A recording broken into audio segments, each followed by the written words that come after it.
SunGreat Energy Team. Attach the internal framework to the casing securely, ensuring dimensions are accurate. Fit the evaporator coil in the designated area and secure it properly. Attach the fan assembly to the unit and check for proper rotation direction.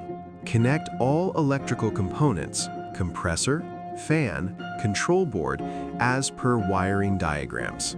Filling gas as per datasheet specifications. Use sealants to close any joints or seams to prevent air leaks.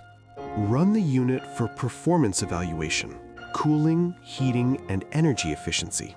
For getting more updates or be our distributor, kindly contact Adam at sungreatenergy.com or Aziz at sungreatenergy.com.